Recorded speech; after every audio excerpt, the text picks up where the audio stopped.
అదేవిధముగా కూడి ఉన్న సహోదరి సహోదరులకు మరొకసారి ప్రభు నామమున వందనాలు తెలియజేస్తూ మనము వాక్య భాగంలోకి వెళదాం. అయితే ప్రియ సహోదరులారా, గత కొద్దిగా కాలము నుంచి మనము రాజుల గ్రంథాన్ని లేదా యూదా రాజుల యొక్క చరిత్రను అయితే పరిశీలన చేస్తూ ఉన్నాం. యూదా రాజుల చరిత్రలో మనము యెహోషాపాతు గురించిన అధ్యాయాన్ని అయితే ఈరోజు మనము ధ్యానించవలసిన అవసరం అయితే ఉన్నది. అసలు యెహోషాపాతు అతని ప్రవర్తనను మనం ఒకవేళ పరిశీలన చేసినట్లయితే, అతను రాజ్యములో రాజుగా ఉన్నప్పుడు చాలా చక్కగా మంచి నిర్ణయాలను తీసుకుంటూ దేవుని యొక్క సహాయాన్ని పొందుతూ చాలా చక్కటి పనితీరును అయితే కనపరిచాడు. మనం కూడా క్రైస్తవ్యంలో ఒక్కోసారి బాప్తిసం తీసుకున్న కొత్తలో చక్కటి పనితీరును, చక్కటి విశ్వాసాన్ని కొనసాగిస్తూ ఉంటాం. క్రమేపీ ప్రార్థనలు మానేయడమే కానీ, బైబుల్ని చదవడం ఆపేయడమే కానీ, ప్రార్థన చేసుకోకపోవడమే కానీ మనం కూడా ఒక్కోసారి బలహీనపరచబడుతూ ఉంటాం. అలాగే యెహోషాపాతు కూడా తన యొక్క జీవితంలో దేవుడితో చాలా చక్కగా ఉన్నాడు. తదుపరి ఏం చేశాడంటే, అతడు చెడ్డవారితో సహవాసాన్ని, చెడ్డవారితో బంధుత్వాన్ని అందుకున్నాడు. కాబట్టి మనం ఎంత మంచి వారమైనా, ఎంత మంచి క్రియలు చేసినా కూడా ఒకవేళ మనము చెడ్డవారితో సహవాసం ఒకవేళ కలిగి ఉండినట్లయితే మన జీవితాలు కూడా బలహీనపరచబడతాయి. కాబట్టి యెహోషువ తన యొక్క జీవితంలో తన యొక్క చెడ్డ బంధుత్వము ద్వారా ఎంతగానో ఇబ్బంది పడినట్లుగా అయితే మనం చూసి ఉన్నాం. అయితే ఈరోజు యెహోషాపాతు గురించిన ముగింపులోకి మనం వెళదాం. చూడండి, 2వ దినవృత్తాంతముల గ్రంథము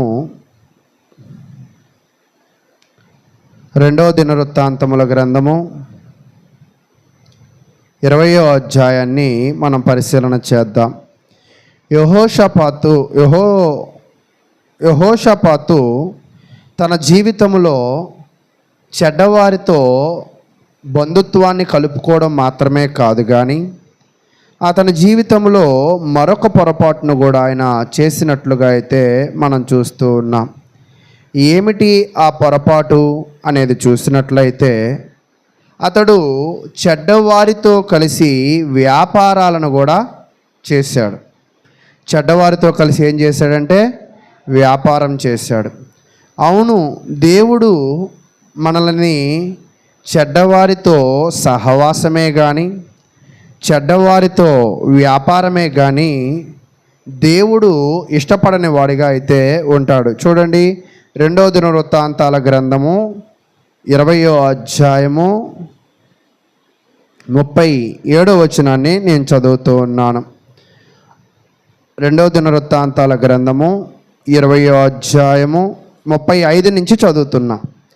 ఇది అయిన తరువాత యోధా రాజైన యెహోషాపాతు మిక్కిలి దుర్మార్గముగా ప్రవర్తించిన ఇశ్రాయేలు రాజైన అహజ్యాతో స్నేహము చేసెను. ఇతను సహజంగా మంచివాడే, ఇతను నిర్ణయాలు మంచిదే, ఇతడు చక్కగా దేవుని మీద ఆధారపడిన వ్యక్తే. కానీ ఇతడు ఎవరితో సహవాసం చేశాడంటే చెడ్డవారితో సహవాసము చేశాడు. అందుకే మనం కీర్తనలు కూడా చదివినప్పుడు, దుష్టుల ఆలోచన చొప్పున నడవక, పాపుల మార్గమున నిలవక, అపహాస్యకులు కూర్చుండు చోటన కూర్చుండక. అంటే దుష్టుల ఆలోచన చొప్పున ఎందుకు నడవకూడదు? పాపుల మార్గంలో ఎందుకు నిలవబడకూడదు? అపహాస్యకులతో ఎందుకు కూర్చుండకూడదు అంటే, వారిలాగా మనం ఉండినట్లయితే, వారితో మన స్నేహాలు ఉండినట్లయితే, వారితో మన బంధాలు ఉండినట్లయితే మనకి దేవునితో బంధము, దేవునితో స్నేహము విడిపోయే అవకాశం అయితే ఉంటుంది. కాబట్టి నీకు దేవుని స్నేహము కావాలి అంటే, దేవుని సహాయము కావాలి అంటే, దేవుని బంధము కావాలి అంటే చెడ్డవారితో ఎప్పుడు కూడా, అనీతిమంతులతో ఎప్పుడు కూడా, దుష్టులతో ఎప్పుడు కూడా మనం సహవాసము చేయకపోవడమే మన జీవితాలకైతే మంచిది. అయితే ప్రియ సహోదరులారా, మరి ఇతను సహవాసం చేశాడు కదా, ఇతడు స్నేహం చేశాడు కదా. ఎందుకు స్నేహం చేశాడు అంటే వీళ్ళు 36వ వచనం, తర్షీషునకు పోదగిన ఓడలను చేయింపవలనని యెహోషాపాతు అతనితో స్నేహము చేయగా. ఎందుకు స్నేహం చేశాడంటే బిజినెస్ పర్పస్, అంటే వ్యాపారము పర్పస్. ఏంటి ఆ వ్యాపారం అంట? ఓడలు నిర్మించే వ్యాపారం. అయితే యెహోషాపాతు మంచివాడైనప్పటికీ, అది మంచి వ్యాపారం అయినప్పటికీ, కానీ యెహోషాపాతు దుష్టుడైన దుర్మార్గుడైన అహజ్యాతో కలిసి ఉండడం వల్ల, అక్కడ చదువుతాం, యెహోషాపాతుతో ఎనత్బెరుతో ఆ వాడలు చేయించిరి. అప్పుడు మారేషు వాడును దాదాఆహు కుమారుడగు ఎలియాజరు, నువ్వు అహజ్యాతో స్నేహము చేసుకుంటేవి గనుక యెహోవా నీ పనులను భంగము చేయనని యెహోషాపాతు మీద ప్రవచనం ఒకటి చెప్పెను. ఆ ఓడలు తర్షీషునకు వెళ్ళజాలకుండా బద్దలై పోయాను. అంటే దుర్మార్గులతో సహవాసం చేశాడు కదా. సహవాసానికి గల కారణం ఏంటి? వ్యాపారం కదా. వ్యాపారం కొరకు దేవునితో సహవాసాన్ని విడిచిపెట్టాడు కదా. ఆ వ్యాపారము అభివృద్ధి పొందిందా? ఆ వ్యాపారము నాశనం అయిపోయిందంటే ఆ వ్యాపారము నాశనం అయిపోయింది. కాబట్టి ప్రియ సహోదరులారా, నేను కూడా తెలియజేసే విషయం ఏమిటి అంటే, మన జీవితంలో కూడా మనం ఒక్కోసారి ఏం చేస్తామంటే చెడ్డవారితో సహవాసం చేసి వ్యాపారంలో అభివృద్ధి పొందాలని ఒక్కోసారి ఆశపడుతూ ఉంటాం. చెడ్డవాటితో సహవాసం ఉండి ఎదగాలి అని చాలా ఆతృత పడుతూ ఉంటాం. కానీ దేవుని వాక్యం ఏం చెప్తుంది అంటే, నీవు ఒకవేళ చెడు స్నేహాలే కానీ, చెడు సహవాసాలే కానీ, చెడు లక్షణాలే కానీ నీలో ఉండినట్లయితే, అక్కడ చాలా విలువైన ఒక మాట చెప్తూ ఉన్నాడు, యెహోవా నీ పనులను భంగము చేయనని. ఒక్కోసారి మనం అనుకుంటూ ఉంటాం, ఏంటి నేను ఏ పని చేసినా కూడా నాశనం అయిపోతుంది, ఏంటి నా జీవితం ఇలా పాడైపోతూ ఉంది, ఏంటి నేను ఏది పట్టుకున్నా పాడైపోతుంది అని అనుకుంటూ ఉంటాం కదా. దేవుడి సహాయము మనకు లేకపోతే మనం ఏది పట్టుకున్నా, మనము దుష్టులతో సహవాసము చేసినట్లయితే, మనం ఏ పని చేసినా కూడా అది అభివృద్ధిలోకి అయితే వెళ్ళదు. కాబట్టి ప్రియ సహోదరులారా, యెహోషాపాతు తను మొదటి జీవితంలో చాలా మంచివాడే. తదుపరి దుష్టులతో బంధుత్వాన్ని కలుపుకున్నాడు. తదుపరి దుర్మార్గులతో స్నేహము చేశాడు. దుర్మార్గులతో ఎందుకు స్నేహం చేసావని అడిగితే వ్యాపారం కోసం అన్నాడు. దుర్మార్గులతో స్నేహాన్ని పెంచుకుని దేవునితో స్నేహాన్ని ఏం చేసుకున్నాడంటే విడిచిపెట్టుకున్నాడు. అయితే దుర్మార్గులతో స్నేహము చేయడానికి గల కారణం వ్యాపారమే కదా. ఆ వ్యాపారం కూడా ఇప్పుడు లేదు. అయితే ఈ 2వ దినవృత్తాంతాల గ్రంథాన్ని 20వ అధ్యాయాన్ని ఈరోజు మనమైతే చదువుకుందాం. కాబట్టి యెహోషాపాతు వ్యాపారం అయితే నాశనం అయిపోయింది. అయితే చూద్దాం, తదుపరి యెహోషాపాతు జీవితంలో జరిగిన మరొక సంఘటనను మనం మాట్లాడుకుంటూ ఈ యొక్క అధ్యాయాన్ని మనం ముగించుకునే ప్రయత్నం అయితే చేద్దాం. 2వ దినవృత్తాంతముల గ్రంథము 20వ అధ్యాయము, 2వ దినవృత్తాంతాల గ్రంథము 20వ అధ్యాయాన్ని మనం పరిశీలన చేస్తూ ఉన్నప్పుడు 1వ వచనం నుంచి నేను చదువుతూ ఉన్నాను. 2వ దినవృత్తాంతాల గ్రంథము 20వ అధ్యాయము 1వ వచనాన్ని నేను చదువుతున్నాను. ఇది అయిన తరువాత మోయాబీలును అమ్మోనీయులను, మోయానీలలో కొందరు దండెత్తి యెహోషాపాతు మీదకి యుద్ధానికి వచ్చారు. అంటే ఎప్పుడైతే దేవునితో సహవాసం కట్ అయిపోయిందో, ఎప్పుడైతే దుష్టులతో బంధుత్వం మొదలైందో, ఎప్పుడైతే దుర్మార్గులతో స్నేహము వ్యాపారంగా మారిందో, అతనికి ఎవరితో కనెక్షన్ తగ్గిపోతుందంటే దేవునితో కనెక్షన్ అయితే తగ్గిపోతూ ఉంది. అయితే ఇప్పుడు యెహోషాపాతు పరిస్థితి ఎలా ఉన్నది అంటే, బంధుత్వము చెడ్డ బంధుత్వము, సహవాసము చెడ్డ సహవాసము, రాజ్యములో పరిస్థితి ఎలా ఉన్నది అంటే అతని మీదకి శత్రువులు వచ్చి పడ్డారు. ఎవరెవరంటే మోయాబీలు, అమ్మోనీలు, అదేవిధంగా మోయానీలలో కొందరు ఆయన మీదకి దండెత్తి వచ్చారు. అయితే ప్రియ సహోదరులారా, పోయినసారి కూడా మనం చూసాం, యెహోషాపాతుకి యుద్ధము వచ్చినప్పుడు అతడు యెహోవాకు మొరపెట్టగా దేవుడు అతనికి నెమ్మదినైతే కలగజేశాడు. అయితే ఇప్పుడు కూడా ఒక యుద్ధం జరుగుతుంది కదా. యుద్ధం జరుగుతున్నప్పుడు ఆయన తన బలము మీద, తన సైన్యము మీద, తన యొక్క ఇతర స్నేహితుల మీద ఆయన ఆధారపడాల. యెహోషాపాతుకు కూడా సైన్యం ఉన్నారు, యెహోషాపాతుకు కూడా యుద్ధం చేయగలిగిన బలగము ఉన్నది. కానీ ఆయన ఏం చేశాడంటే, ప్రియ సహోదరులారా చూద్దాం, ఆయన ఏం చేశాడంటే 3వ వచనము చాలా వివరంగా మనకు తెలియజేస్తూ ఉంది.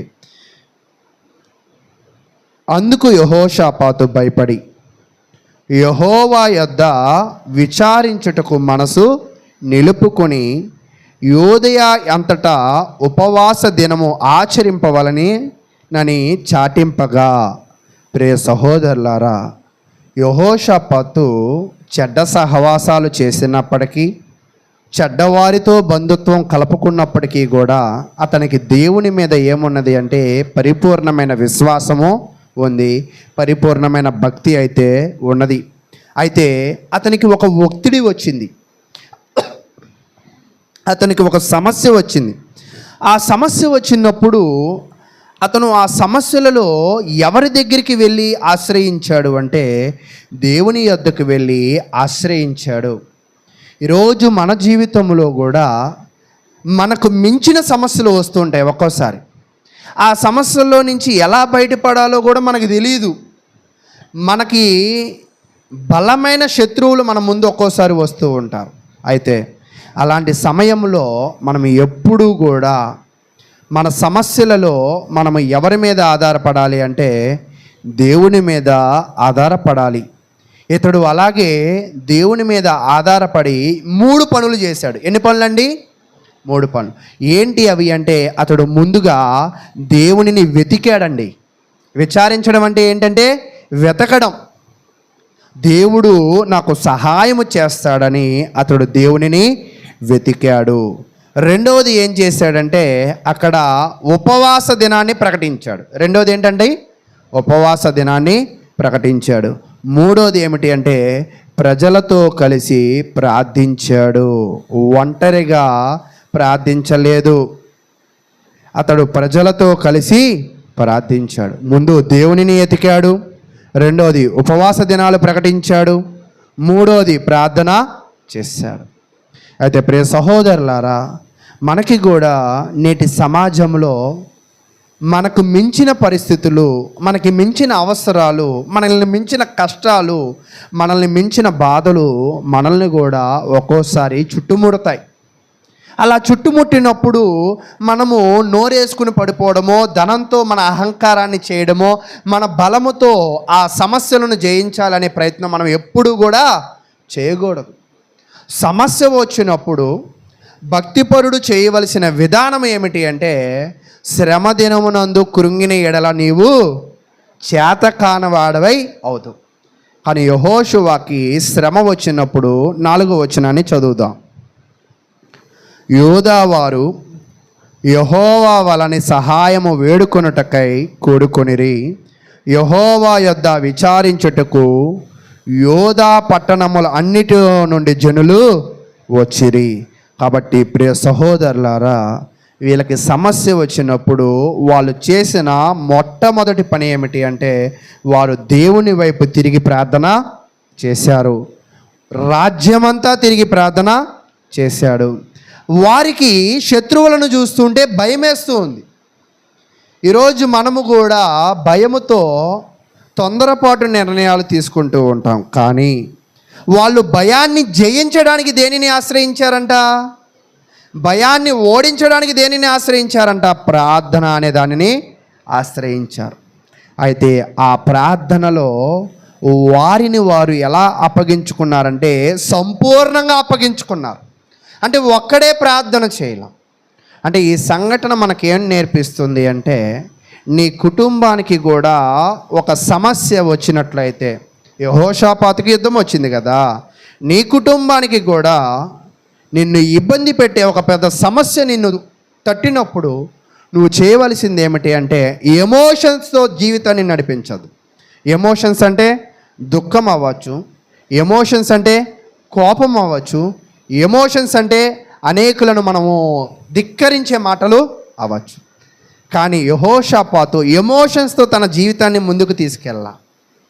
యెహోషాపాతు సమస్య వచ్చినప్పుడు వాక్యాన్ని సారముగా జీవించి తన జీవితంలో ముందుకి వెళ్ళాడు. అయితే ప్రియ సహోదరులారా, ఈరోజు నువ్వు ఎలాగ వెళ్తున్నావో ఒక్కసారి ఆలోచన అయితే చేయండి. అక్కడ ప్రార్థన అంటే ఏమిటి అంటే దేవునిని తీవ్రంగా వెతకడం. ఈరోజు చాలామంది ఏమంటూ ఉంటారంటే, దేవునికి ప్రార్థించేటప్పుడు అది ఒక బెగ్గింగ్ అంటారు, అడుక్కోవడం అంటారు. దేవుడు ఏమంటున్నాడంటే, ప్రార్థన అంటే బెగ్గింగ్ కాదు, అడుక్కోవడం కాదు. దేవుడు ఇస్తాన్న వాగ్దానాలను పట్టుకుని నేను చాలా ధైర్యముగా ఉన్నానని చెప్పడమే ఒక ప్రార్థన. ప్రార్థన అంటే అయ్యా అక్కడ చేస్తున్నాడు చూడండి. ఆయన ప్రార్థనలో ఒక విషయాన్ని మీకు నేను తెలియజేస్తాను. 6వ వచనాన్ని చదువుదాం. మా పితరుల దేవా యెహోవా, నీవు ఆకాశమందు దేవుడివై ఉన్నావు, అన్యజనుల రాజ్యములో ఏలువాడవు నీవే. నీవు బాహుబలము గలవాడవు, పరాక్రమము గలవాడవు, నిన్నెదిరించుటకు నీకెవరికి నీ బలము చాలదు. అంటే ఇతని ప్రార్థన ఎలాగ ఉన్నది అంటే, దేవుడిలో దేవుణ్ణి వెతికాడు, దేవుడిలో బలము కలిగిన వాడిని వెతికాడు, దేవుడిలో పరాక్రమం కలిగిన వాడిని చూశాడు. అంటే అది చూసి ఆయన ఏం చెప్తున్నాడంటే, ముఖ్యమైన వచనం 7వ వచనం, నీ జనులైన ఇశ్రాయేలుల ఎదుట ఈ దేశపు కాపురస్తులను తోలివేసి నీ స్నేహితుడైన అబ్రహాము యొక్క సంతతికి దీనిని శాశ్వతంగా ఇచ్చిన మా దేవుడవు నీవే.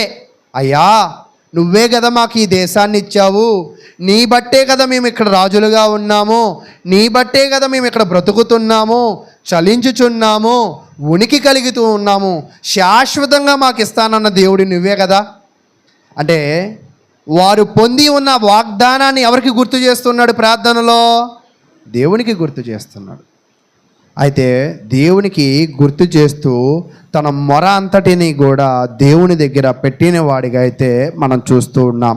కాబట్టి ప్రార్థన అంటే ఏమిటి అంటే, దేవుడు మాటలను మనము పట్టుకుని బ్రతుకుతున్నాము అనే విషయాన్ని ఎవరికి చెప్పడం? మరలా దేవునికి చెప్పడం.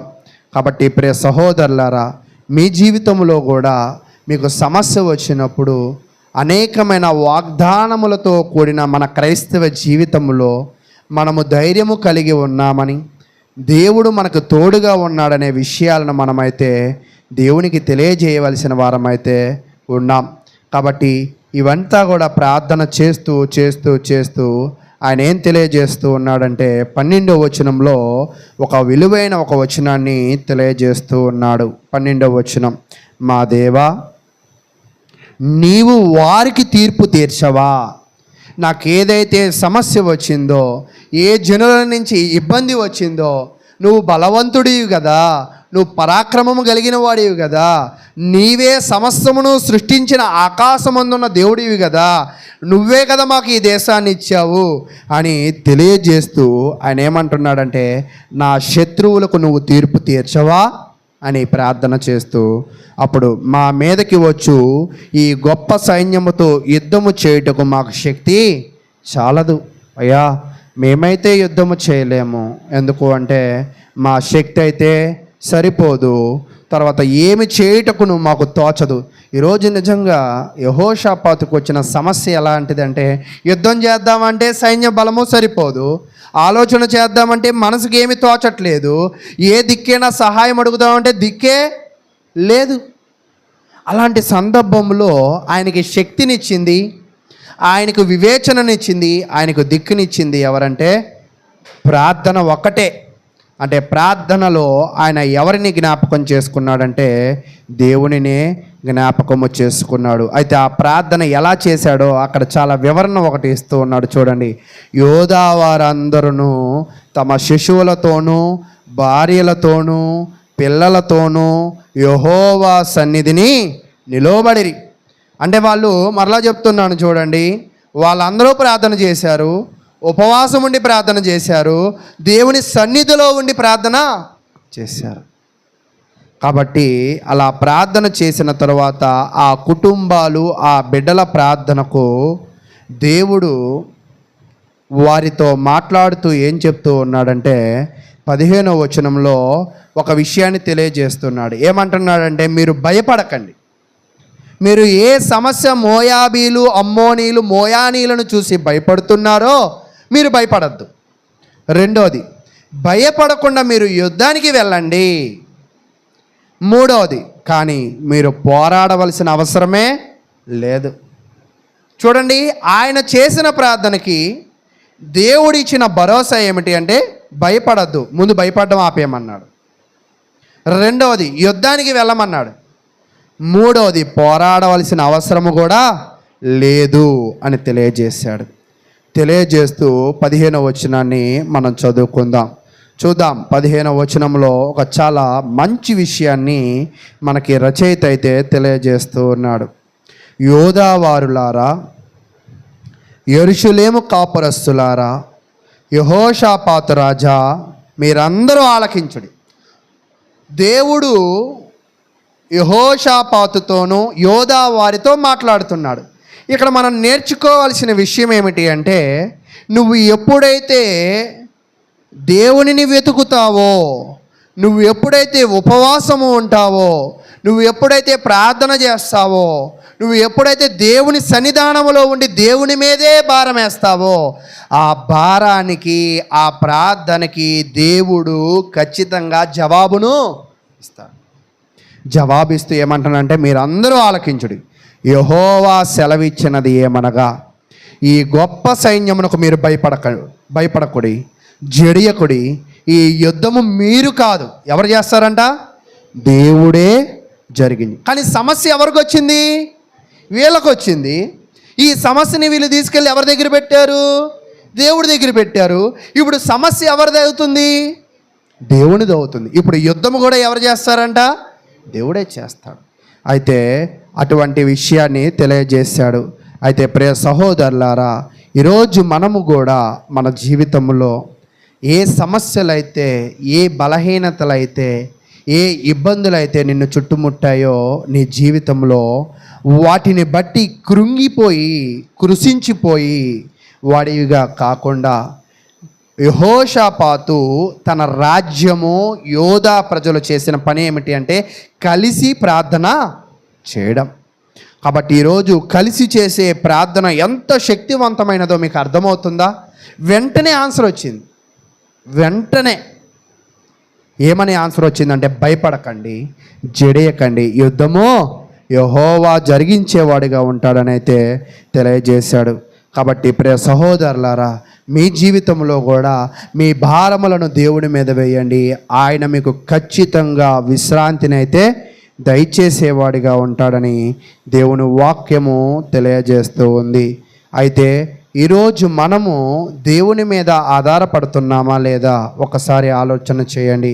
మనము కేవలం బలహీనతనే చూస్తున్నామా? మనల్ని బలపరచగలిగిన దేవుడు కూడా మనతో ఉన్నాడన్న ధైర్యం ఉందా?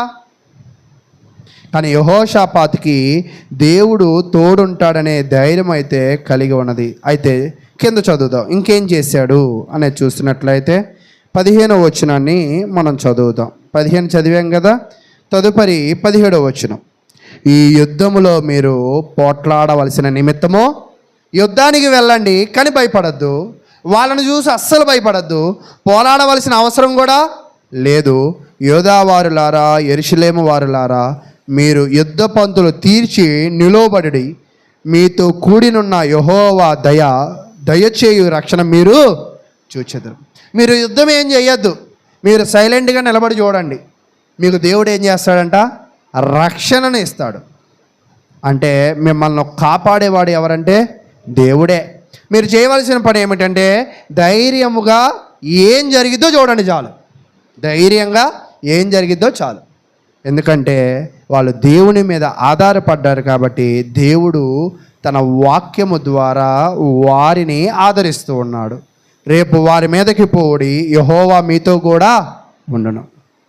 ఇప్పటిదాకా మనం ఏం చదివామంటే యెహోషాపాతు తన జీవితంలో మొదట చాలా మంచిగా తన రాజ్యాన్ని, తన కుటుంబాన్ని, తనని తాను చాలా చక్కగా దేవుడికి రిలేషన్ ఉంది.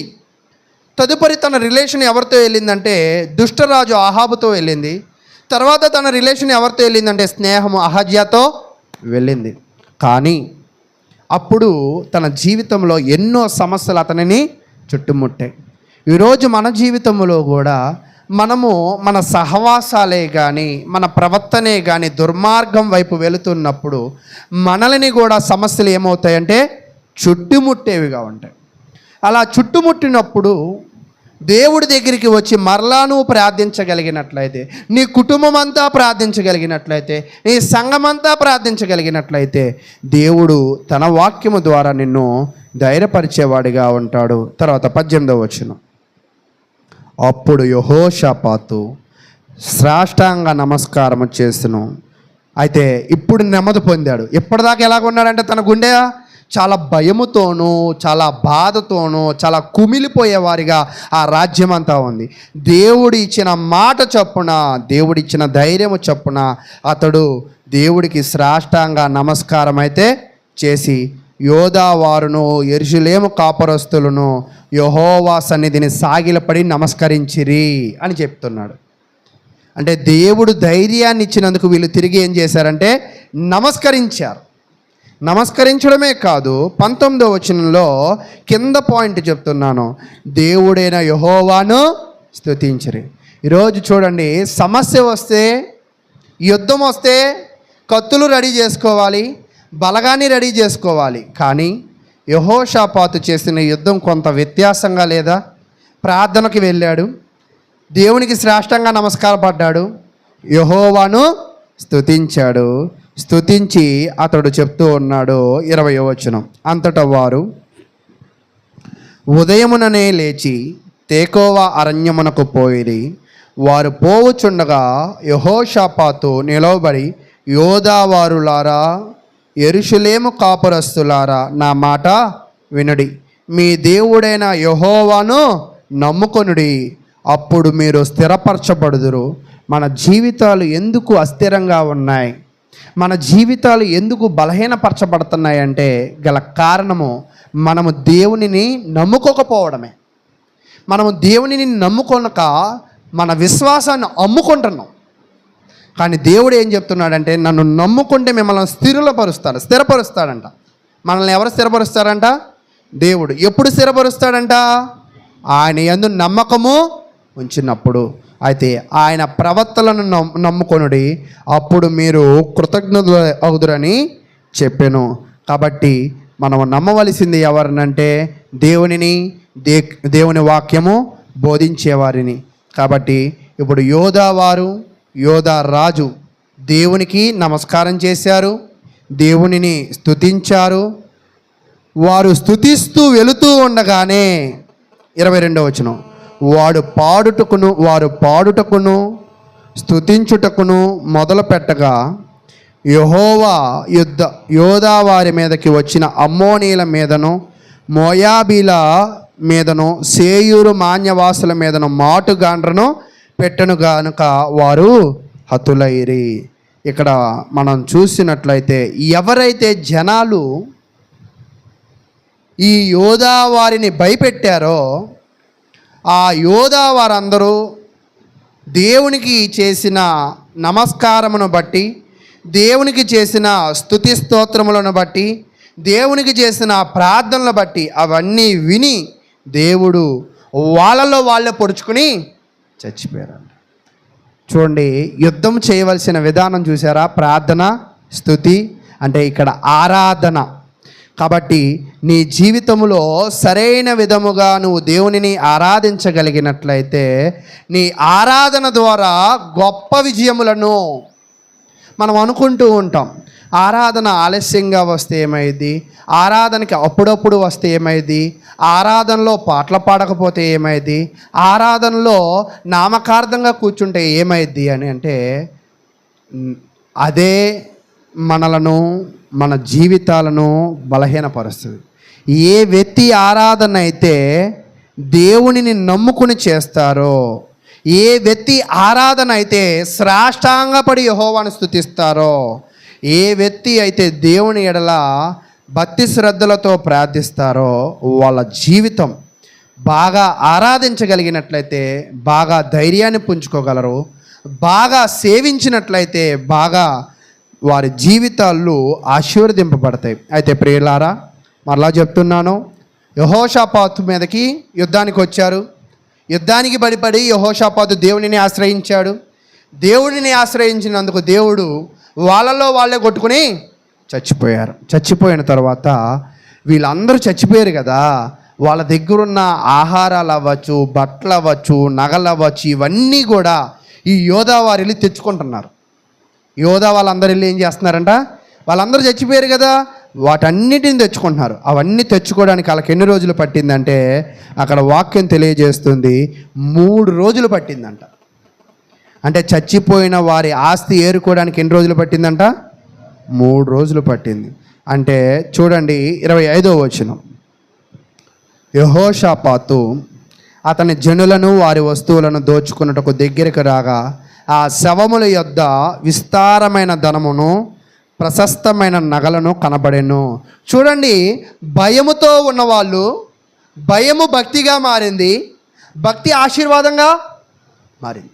అర్థమవుతుందా? భయము భక్తిగా మారింది, భక్తి ఆశీర్వాదం. ఆశీర్వాదం ఎలాగంటే వాళ్ళు కష్టపడకుండానే దేవుడు సులువైన మార్గాన్ని అక్కడ చెప్తున్నాడు, ప్రశస్తమైన నగలను కనపడెను.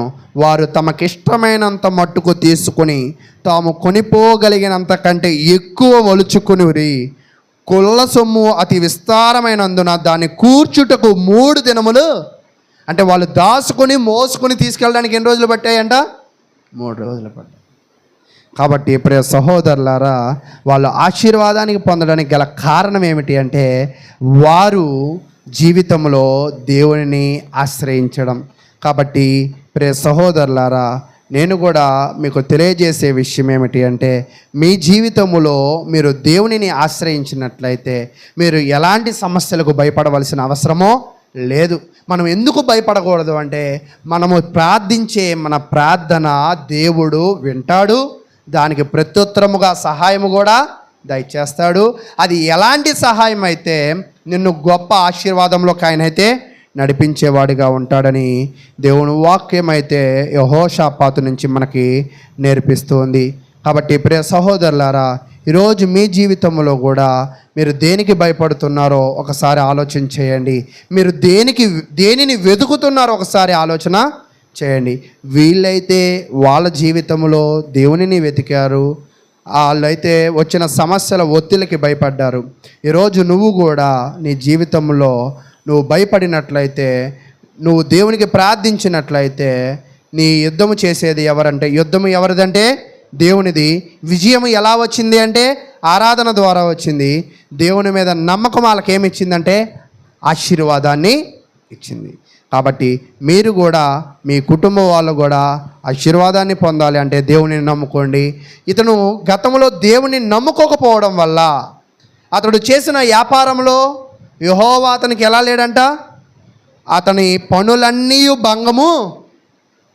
ఇంతకు దేవుడు తోడు లేదు కాబట్టి అతడు పట్టుకుందల్లా నాశనం అయిపోయింది. ఇప్పుడు దేవుని తోడుంది కాబట్టి భయమును ఆశీర్వాదంగా దేవుడు మార్చేశాడు. కాబట్టి తరువాత యెహోషాపాతు తన మరణించడం అయితే జరిగింది. కాబట్టి ప్రియ సహోదరులారా, మీరు కూడా మీ జీవితము భక్తిగా ఉందా లేదా చూడండి. మీ జీవితంలో ఎటువంటి వారితో స్నేహాలు చేస్తున్నారో చూడండి. మీ జీవితంలో మీరు ఎలాంటి వ్యాపారాలను ఎంచుకుంటున్నారో చూడండి. మీ జీవితంలో ఎలాంటి బంధుత్వాలను కలుపుకుంటున్నారో చూడండి. మీ జీవితంలో మీరు ఎలాంటి ఆరాధన చేస్తున్నారో చూడండి. మనం ఏమనుకుంటామంటే ఆరాధనకి తక్కువ సమయాన్ని ఇచ్చి వ్యాపారాలకి పనులకి ఎక్కువ సమయం ఇచ్చి సంపాదిద్దాం అనుకుంటాం, కానీ ఆ సంపాదన మనకి నిలబడదు. కానీ ఆరాధనకి ఎక్కువ సమయం ఇవ్వడానికి ప్రయత్నం చేయండి. ఈ ఆరాధనకి ఇచ్చే ఈ సమయము, ఈ భక్తి, ఈ భయము, ఇక్కడ సమయాన్ని ఎక్కువ కేటాయిస్తే అక్కడ ఆశీర్వాదం బాగా పెరుగుతూ ఉంటుంది. కాబట్టి ఇది నేర్చుకోగలిగితే దేవుడు మిమ్మల్ని, మీ కుటుంబాలను ఖచ్చితంగా గొప్ప స్థితిలో ఉంచుతాడని తెలియజేస్తూ యెహోషాపాతు నుంచి నేర్చుకోవాల్సిన ప్రాముఖ్యమైన విషయాలైతే ఇవన్నీ తెలియజేస్తూ ముగిస్తూ ఉన్నాను. ప్రార్థన చేసుకుందాం.